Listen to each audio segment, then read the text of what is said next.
Saludo, mi gente. Welcome to Dismantling the Fuckery, the podcast where we deconstruct the illusion and unleash the fabulosity. I'm your host, Kohenet Angelique, your fierce neurodivergent Juyurican poet and an advocate for decolonial liberation. So get ready to dive into the messy, uncomfortable, and transformative work of dismantling the systems of oppression and the limiting beliefs that hold us back. We're here to reclaim our power, embrace our magic, and rise into fabulosity. So grab your cafe, your té, I don't know, maybe you need a shot, and let's get into some fuckery. Saludo, mi gente. Welcome to Dismantling the Fuckery podcast. This is Kohenet Angelique, your priestess in residence. So I did the first one where we talked about what it means within the framework of priestessing liberation to heal the past. I want to step into talking a bit about what I mean when I say embodying the present. There's this way that we live, and it's our conditioning for sure, right? The layers of conditioning. And secondarily, there's also this way that even in spiritual community, well-being community, productivity community, most things are very future oriented. And if not future oriented, they are past oriented. And what I discovered for myself, and this kind of happened with me for around timeline understanding and perspective. And what I mean by that is I remember often finding myself when my kids were young, being the person behind the camera, trying to capture the memory in the moment. And if you're that person in your family, you know what I mean. Only to discover that when I looked back at the pictures, I wasn't in them. I was always busy trying to capture the moment and keep the memory frozen, that I didn't get to be present fully, right? There was a sense of some presence, but there wasn't the whole thing, right? Because I had to watch time and make sure, etc. And that was kind of my first oh, wait a minute, there's something off here around this type of movement, because I'm not able to be present in the experience at a somatic level that I can refer to that memory because I was in it and not necessarily trying to capture it. There's that piece. The other piece that for me was a big aha is hitting rock bottom. I want to say having an entire meltdown and realizing that so much of my own orientation has been in the extremes of either the past, trying to heal that, or the future. Where am I going? What am I doing? What I want to change? The being better in the tomorrow. And the piece of this that to me is so important in this framework is that one, and I'm going to reiterate this throughout, I really believe that we inherently have the capacity to live multidimensionally, to be and inhabit it fully, right? And because we do have that capacity, and it's often conditioned out of us by these layers of whether it's ancestral, whether it's family of origin, societal, right? There's so many layers around that. And there's ways that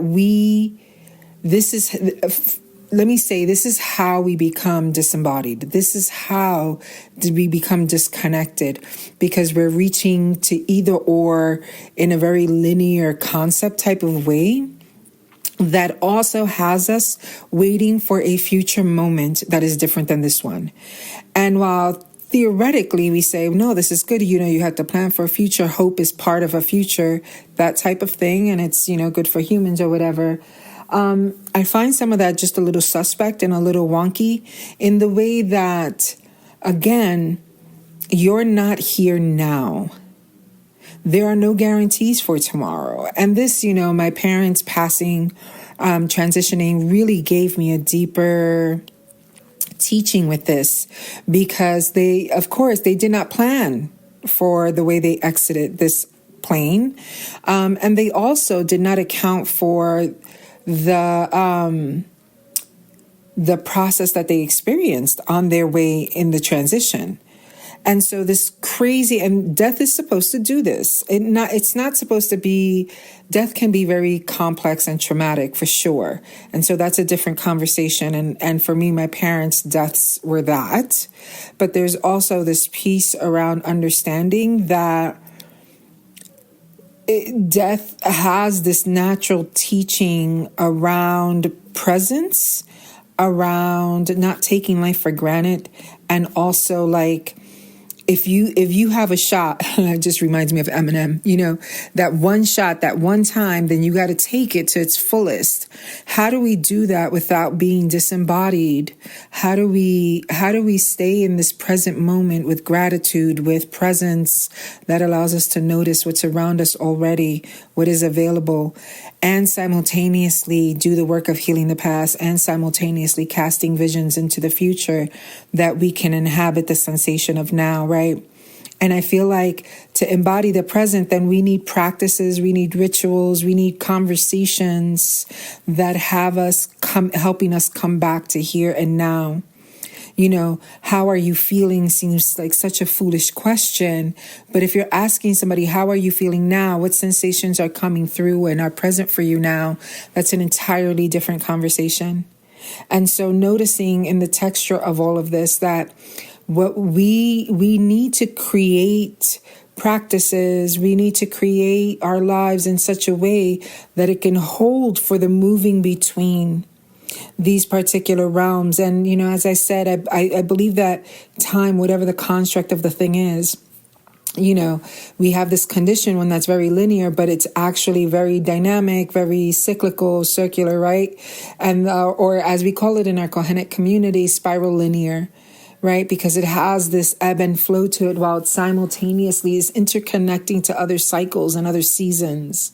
And so how do we right here and right now begin not just with gratitude, right? And that's what the gratitude lists are about, affirmations are about. It's about bringing us to the here now, affirming in the here now, the sensation or the hope, right?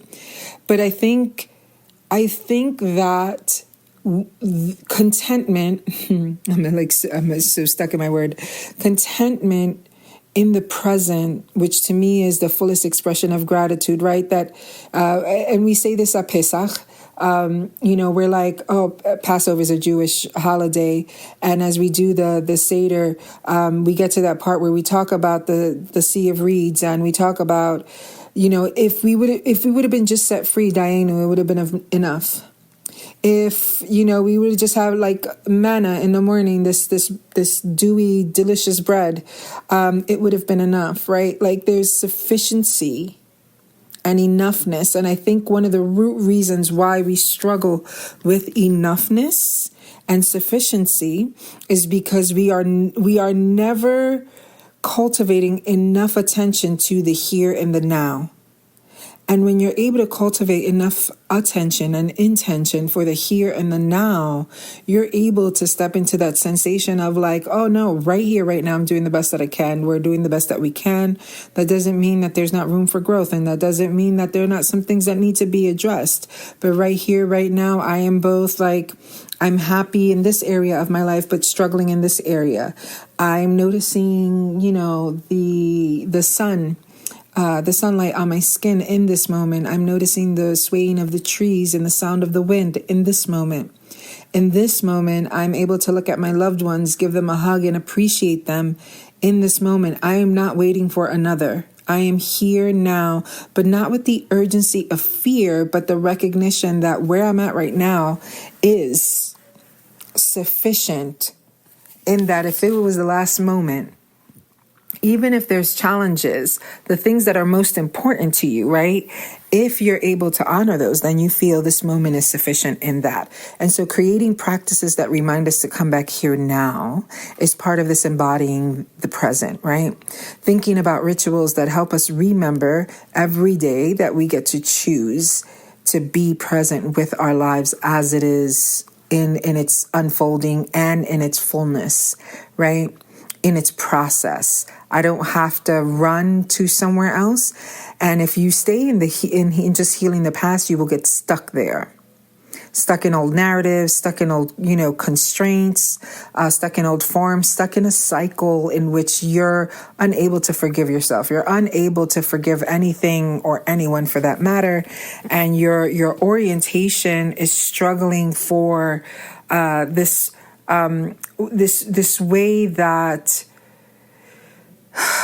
frees you to grow forward in that sense, right?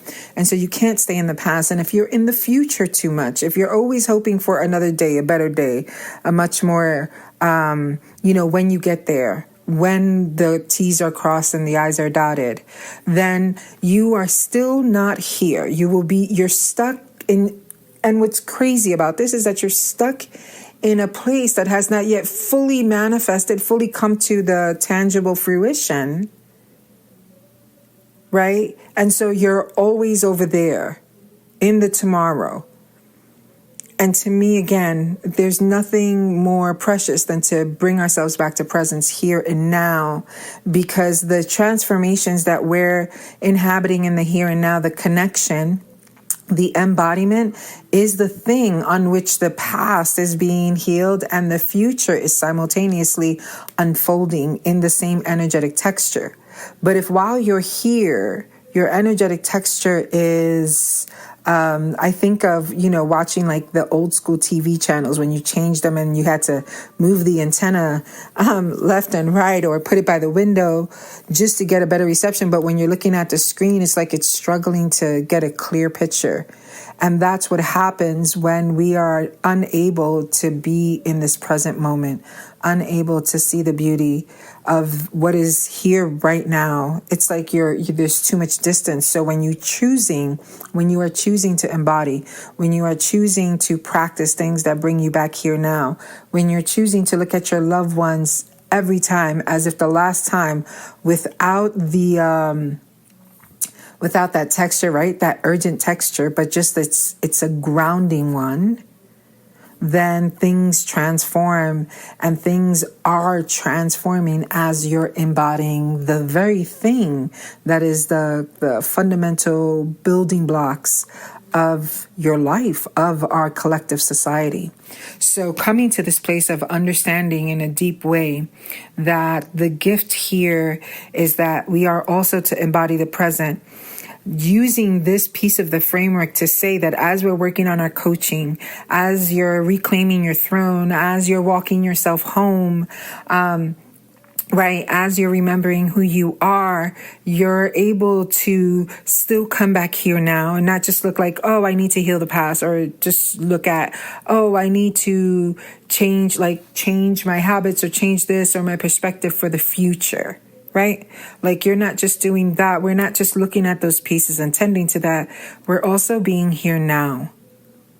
We're pivoting. The coaching pivots based on the way you share with me what's showing up for you, what's coming up for you, so that the practice, the rituals, they're dynamic and in time and on time with where you are at. And so it's always coming back to the center. When you create this like trifecta vortex, right? You're healing the past. You're remembering your roots in a powerful and generative way. Simultaneously, you're here now, right? Like you're in your life right now, not missing a moment because you want to be somewhere else. And then you're also tracking in the way you're creating for a future, hoping not just for what's going to happen, but being in the hope of right here and right now. And so you get to look at and see, oh, if I continue to, operate through this action or in this way, or take action in this way, I can see the outcome. I can see that the outcome's going to be fill in the blank. And can you see the difference of that versus like I'm creating a future that I can't actually really see the outcome. I can't see how I'm getting there. I can't see the path there. And there's a duality to that because some of that is mystery and the other piece of that is the way we actually see the future and the way we engage hope. And so part of the journey in our coaching is always making sure that while we're thinking about the future, we're thinking about your liberation, your fabulosity, your authenticity, living into the fullness and all the expressions of your design. We're also saying, and right now you have a birthday coming up to your child's birthday this week. You have these other things. How are you? What's present? And what practices are needed to wake up and somatically say to your body, we're here now in this moment, right? So that's the other component of this particular framework. In the next episode, we'll talk about liberating our future and what that looks like and why that's like, again, the closing of this delicious alchemy around what it means to reclaim your sovereignty, what it means to dismantle the fuckery. What does it mean, right, to look at your life and say, I want to unleash my fabulosity. I want to be more full so that I can be the gift that I am to our collective and first and foremost to myself and my loved ones, right?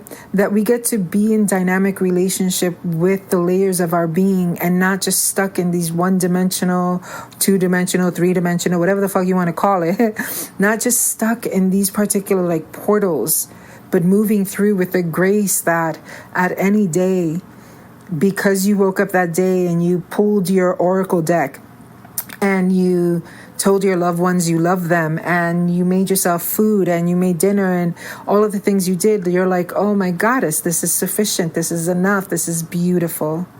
And I'm so grateful. Right? And then when you turn your attention toward a future, it's not at the neglect of the past, and it's surely not at the neglect of the present.